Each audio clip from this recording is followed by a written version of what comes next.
What's up, everybody? It's your boy Phil Shocker, the United States Hedgehog, here with our Week 4 team builder of the UPC, going against Chew and the Baltimore Bravebirds. If you guys didn't know, I actually faced Chew in the semifinals. I would have faced him in the regular season, but we decided to end the regular season, even though it was 1 week left, and we did because most likely playoffs were guaranteed, regardless of what was going to happen. So, excuse me. Yeah, so I faced you, and it was so close.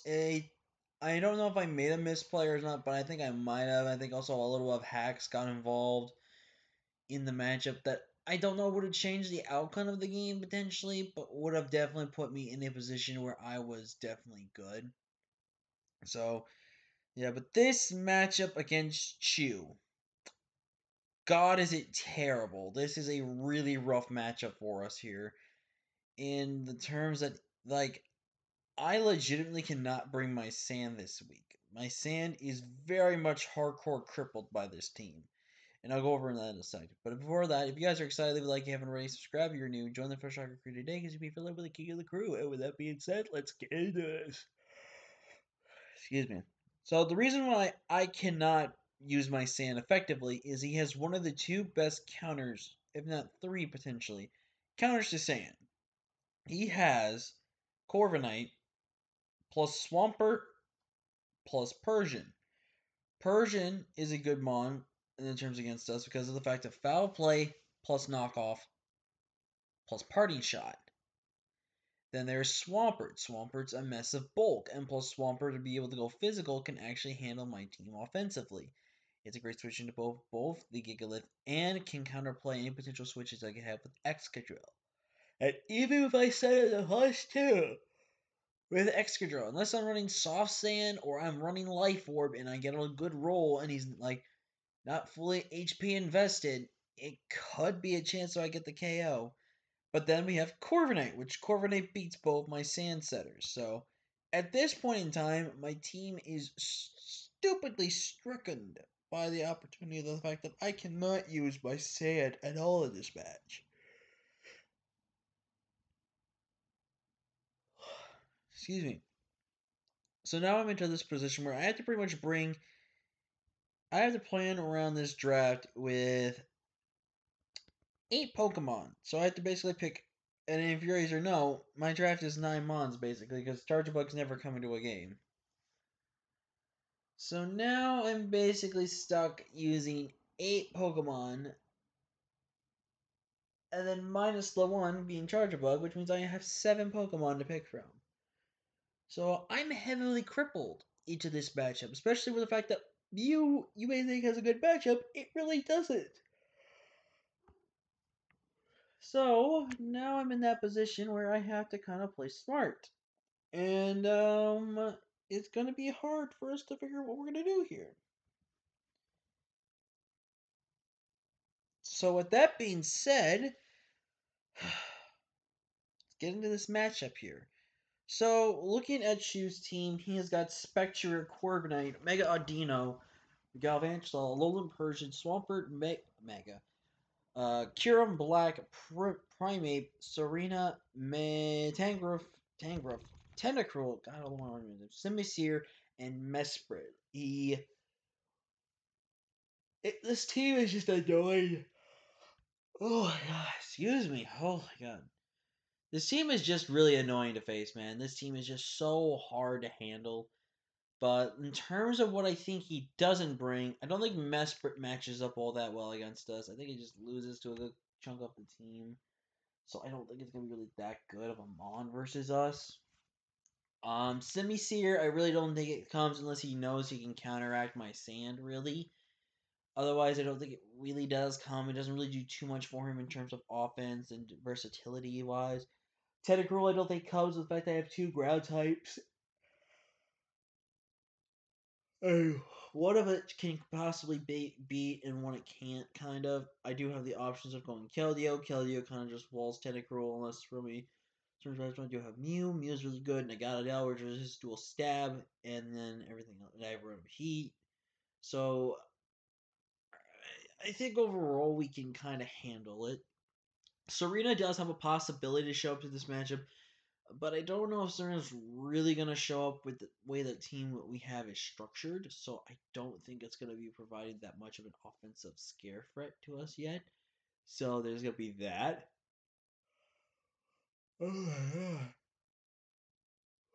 Excuse me. Oh.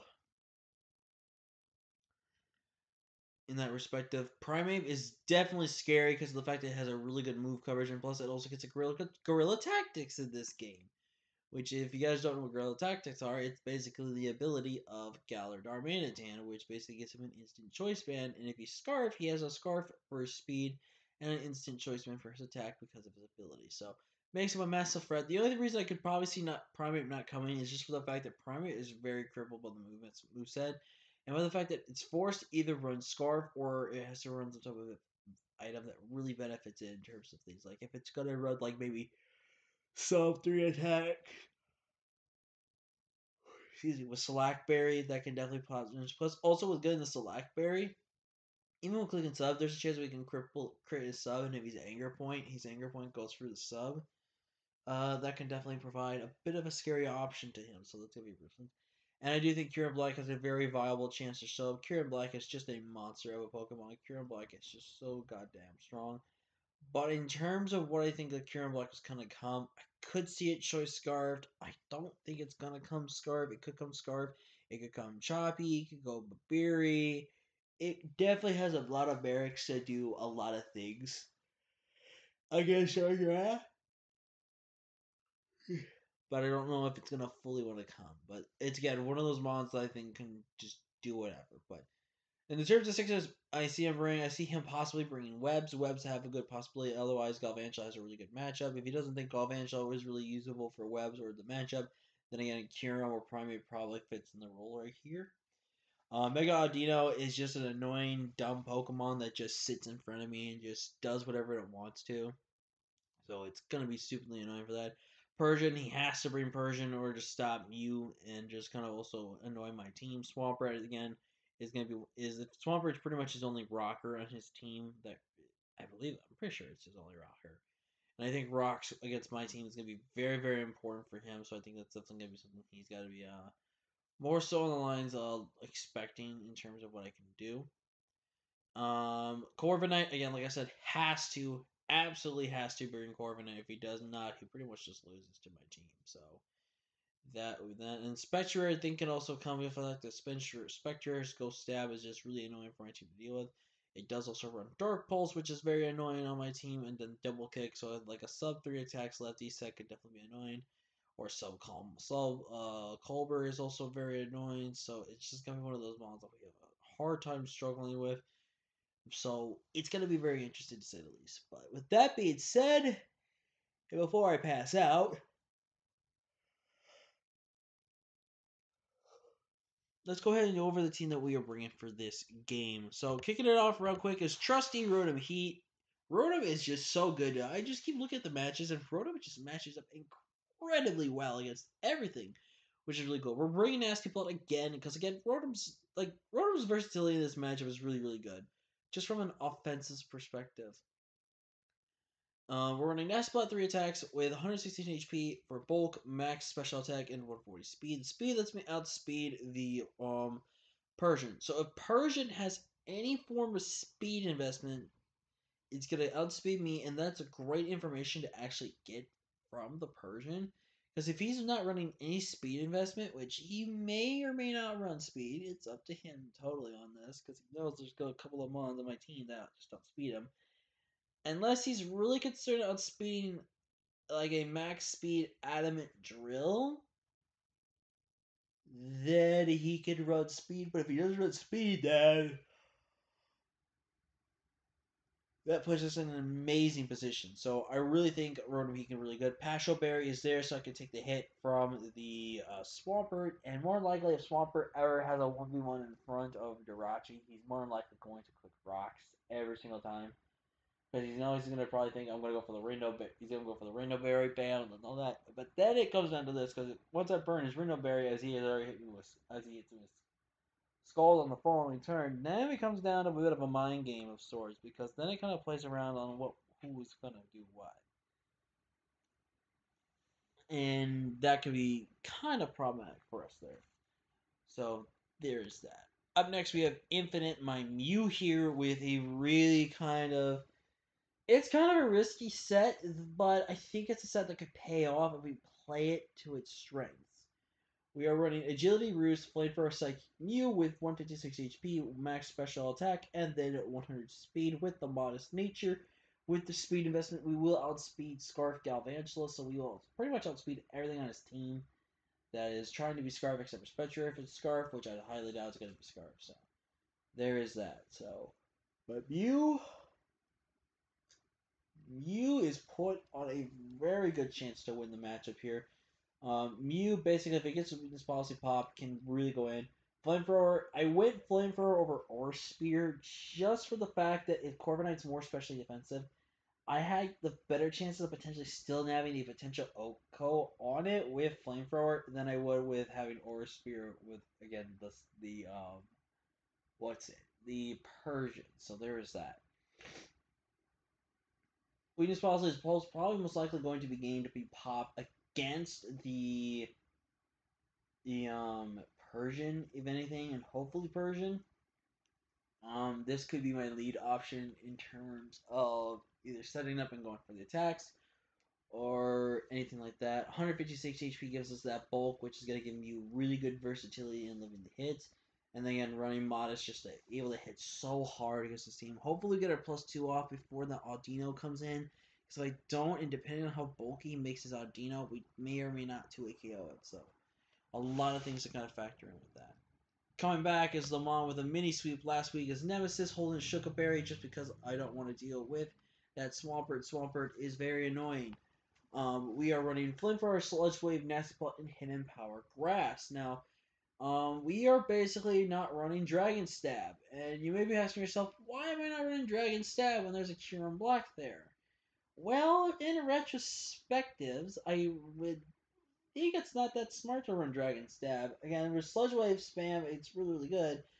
And when you think of Dragon Spam, I can hit Sludge. I can recall Sludge Wave. Bait the fact that I'm not. Oh, sorry so much for the yawning, guys. Again, also, I can just outspeed here. And plus, if I already get my +2 off, I could still probably kill it, just regarding in terms of it's really that bulky. But I realistically think I didn't need to run a Dragon type move, especially when the options to potentially, if he already gets his Mega Audino Megafied and everything like that, if he gets that in for free, it's definitely annoying. So, definitely something to kind of factor in there. But I think Nemesis can put in a lot of good work this week, and I'm really hoping it's going to do that. We have enough speed to outspeed, again, the Primate and the Kyurem Black, so if they are Scarf, we will get information on that, so that's going to be really important. Up next, the MVP of last week, and this is something I completely didn't even notice that makes this Pokemon even more broken than when I wanted to draft it. We got our boy Bonsai here, who apparently now, from my looking at it, and I don't know why I didn't notice it in the first place, I would have probably ran this set last week if I had known that. This man gets Shell Smash. In what universe is this man allowed to have Shell Smash? That is so freaking cool. And that just made me like, no brainer. We know what we're getting now. Shell Smash Torterra, man. Head Smash, Wood Hammer, Shell Smash, and freaking Superpower. This set, clear as day, 1-hit KOs or 2-hit KOs everything on my opponent's team. There is no ifs, ands, or buts about it. This Pokemon is broken. I don't know why it was in the point category that it was. Oh my god, this mon is just. Oh my god, it's just. Wow. But we're running enough speed. Also, if you see the mouse camera, that was just my cat. We have enough speed to outspeed everything on his team, not barring any Scarfers. We do not outspeed any Scarfers on his team, which is going to be a little unfortunate there. We could have maybe outscarfed his 316s potentially with a Jolly Nature, but I wanted to go pure offense. Because originally I was choice banded with this thing, but then switched to Shell Smash. And it's a bit of a risk to run this because it gives a roll to potentially knock me out. We have foul play from Persian. If Persian is fully defensive with max HP, max speed, with fur coat, then it most likely will be able to live my superpower. But if he's not if he's only max HP and not like max defense or anything like that, it could be a roll. If not, maybe a roll in my favor, or it could be a guaranteed roll to where I kill it with superpower. But if I don't kill it with superpower, then he kills me. So that's gonna be the factor right there. But overall, Bonsai, Breaker, potentially win con of the matchup. Up next, Range Choice Scarf Keldeo, which we are again naming it after my girl Aquarius because she is awesome. And this was one of her main mons of the main season. So hopefully putting this on. It was good luck last week. Let's see if it's good luck this week. Hydro Pump, Surf, Flip, Turn, and Aura Spear. Pretty much we've been running just Dual Stab. And Dual Stab just has a really good matchup in this matchup as well. We have enough speed to outspeed the Primeape and the Curum. So they are Scarf. We outspeed them. If anything else is Scarf, we don't outspeed. That is above this. We could run enough speed to maybe speed tie with Galvantula. I'm pretty sure Galvantula has 109 speed though. So I kind of want to figure out if the Galvantula is scarred in terms of that way and just kind of play around it. So, but Flip Chart gives me momentum, and then just running my 3 offensive moves just again lets you plow through his team just clicking buttons. And there's not really a wrong selection to click except maybe fighting occasionally. But otherwise, we kind of just really put it in on a lot of my opponent's teams. So, and then last but not least, I was torn between this or Weavile. That was basically all I had left to decide from because I think ultimately I was not going to go with my Sand. And again, Charge Bug was on this, so I was basically torn between Weavile and this, and I have no choice but to go with this. And we're gonna bring pretty much a defensive, but terms of light offense with Mega Banette. And I cannot believe I'm using this Pokemon, Acorn. Why is this Pokemon trash? But he knows he knows that I'm just giving him shit for it. But we have Will-O-Wisp 3 attacks. This is kind of designed to help kind of neuter some things and also kind of proc any Lumberries or stuff like that. This thing is just kind of to cause annoyance. So that's all it's really made to do. Dual stab plus gunshot. Gunshot really just there just to hit the Audino. And again, if we can get Audino weakened down, then we can just start spamming Facade, which is Facade. Start spamming Return, which is really good. Return is also back in this game, which means max happiness return off a base 165 is going to start hurting. But we are going with the Impish set just to be able to take some hits. And this is also one of the best counters to Spectre ever. Yes, Spectre just get access to Dark Pulse, but there could be a chance that Shu doesn't even bring Dark Pulse. I mean, there's a chance he might even think I bring this. So he could still run Ghost coverage for his team. But the reason why this thing's a good Spectre counter is that in this game it becomes part normal, which is a broken combination where, again, only Dark and Dark and that's it. Only one weakness, I'm pretty sure. Yeah, it's only one weakness is dark,